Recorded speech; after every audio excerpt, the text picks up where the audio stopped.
think Markham, and you likely think land of the sprawling subdivision. But this community outside Toronto has just distinguished itself for the very opposite, for preserving its historic homes and buildings. In Close Up tonight, a tale of two cities. Reporter Sheila Manise tours Markham, a town making the grade for its forward thinking on the past. This is the town of Markham with its urban sprawl, cookie-cutter homes, high-tech and big-name corporations. This, too, is Markham, pockets of history preserved by architecture, a triumph of preservation over demolition. While Markham clearly benefits from its huge business base, it's the history here that has brought it honor. Markham has just been awarded the Prince of Wales Prize, a reward for protecting its historical sites. The non-profit Heritage Canada Foundation bestowed the honor, the first ever, to the growing community north of Toronto. I would say it's the Stanley Cup of awards for the town of Markham. Can I come and say hi to you guys?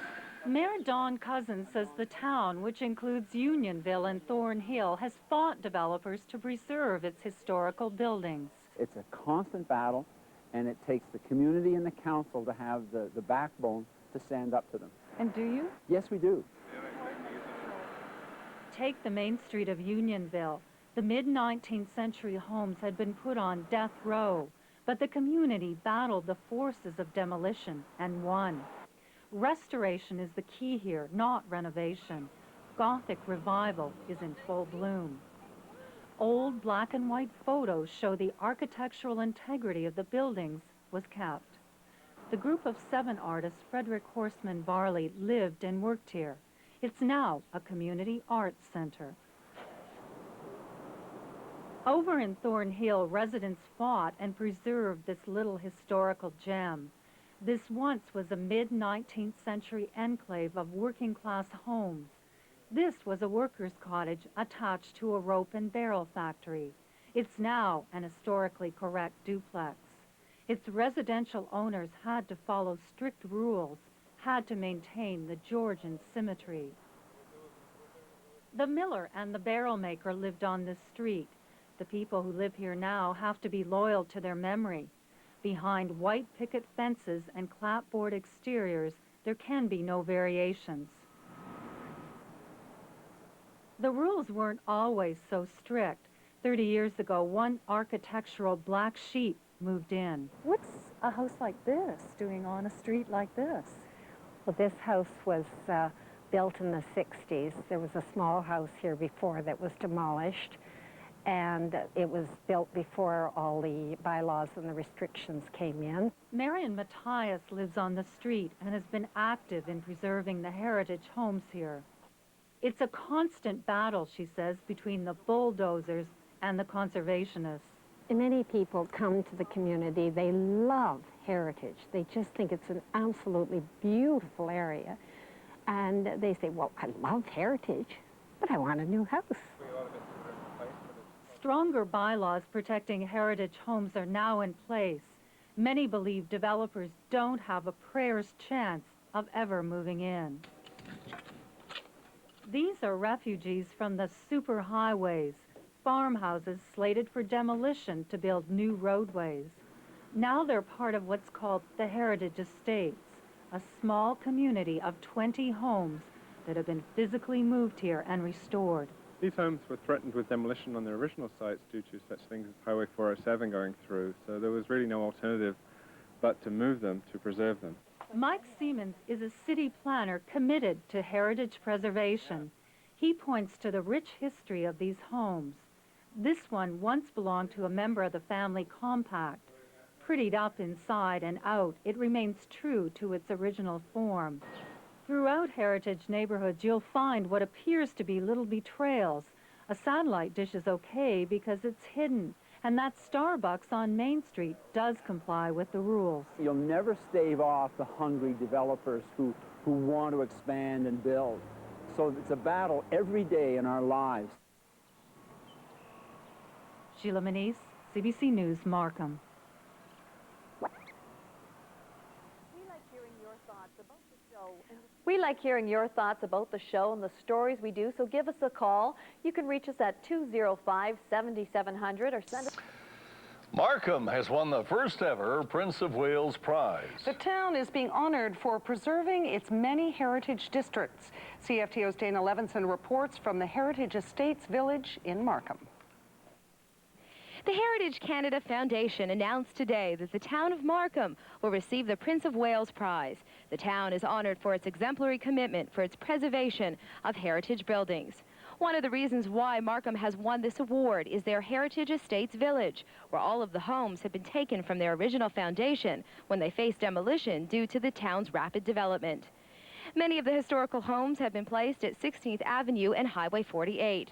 Regent Hutchison, manager of Heritage Planning of Markham, says the Heritage Estates Village was an attempt to try and preserve some of its rich architectural heritage when they couldn't keep it on their original site. I think it's an example to other developing communities where there's a lot of development pressure that there are other alternatives to demolition to preserve some of their heritage resources. This 1850s home looked like this most of its life in Richmond Hill. But now that it's been brought here to the Heritage Estates Village, it must be restored to what it looked like originally, meaning the doors and the windows and even the siding of the house will end up looking like this home. Markham was established as a township in 1973 and incorporated into the town of Markham in 1872. It consists of a number of historical settlements, including Thornhill and Unionville, all of which are part of the reasons why the town has won this prestigious award. We are live now in Markham in the Heritage Estates Village, and the town of Markham beat out many other municipalities from across the country, including Victoria, British Columbia, Yarmouth, Nova Scotia, and Port Hope, Ontario. The Prince of Wales Prize will be given to the town at the Heritage Canada Foundation's annual conference in Calgary, September 16th. Dana Levinson reporting live. Now back to the studio. George. The Sun is a paid circulation, something Metroland wants to keep. In addition, acquiring citizens also means the production of farm news, parks and recreation guides, and a variety of fair festivals and special event publications. A community-wide effort to preserve its past has won Markham a very prestigious award. The town was notified on Wednesday it has won the Prince of Wales Prize. Commissioned by His Royal Highness, the award recognizes municipal government which has shown an exemplary commitment in preserving its heritage. Oh, I think it's just great. It's amazing that that Markham won it in its inaugural year. We were very surprised considering the competition with places like Quebec City and Victoria, British Columbia. Absolutely, because the 9 finalists that were being looked at, there are communities that have had significant federal and provincial government support to it, whereas we've done this just with the local support and the town support, people caring about their history. Cousins attributes much of the recognition to work done by local groups. Unionville Main Street, Heritage Estates, and the historical area of Thornhill are such examples of the way the town has maintained its historical buildings. The award will be presented at the Heritage Canada Foundation's annual conference in Calgary next month. However, Cousins says plans are also in the works to try to bring the Prince to Markham next spring. Well, if you've been watching 德國好多古老嘅建築物被迫拆卸，有見及此，加拿大傳統基金會 Heritage Canada 得到英國威爾斯王子借出名義設立獎項，以鼓勵嗰啲喺保護傳統建築方面有出色表現嘅地區政府。安省萬錦市係9個被提名角逐嘅社區之一。由本台記者張子安講下。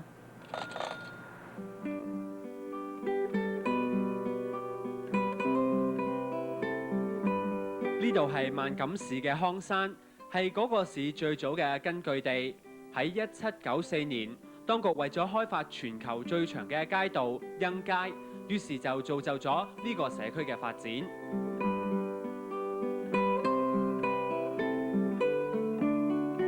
而最早搬入呢一區嘅係一批參與欣街建設嘅工人。而家喺康山 Coburn Street 一帶所建嘅房屋，絕大部分都係當時嗰啲建築工人自行蓋搭嘅住所，一直保留到今日。因此，萬錦市政府將嗰度列為傳統保留區，去保存嗰一啲具歷史價值嘅建築。What is special is that it was amongst the earliest of the settlement, but it wasn't a prestigious settlement. These were workers' cottages. And it was important to save the nature of this historic area. 興建喺1845年，採用希臘建築風格嘅 Eddy House 係其中一間被萬錦市發展服務委員會轄下嘅傳統策劃組列為遺蹟房屋建設之一。呢一啲雖然係私人物業，但係任何大型修葺需要得到當局嘅批准。Town of Markham Heritage Loan Fund, which provides financial assistance of up to $15,000 for restoration projects in heritage areas and for designated heritage properties. 雖然提名結果喺今年9月中先至公佈，但係提名人對遺蹟逐漸消失感慨萬分。Demolition is not the answer in a heritage area. Many people say, I love heritage, but I want a new house. Pretty soon then you don't have anything. 除咗康山之外，萬錦村同伊人村已經被列作傳統保留區，而當局正研究將16街近 Woodbine 呢一度嘅 Buttonville 列為第4個重點保留嘅地區。新時代電視記者張志安報導。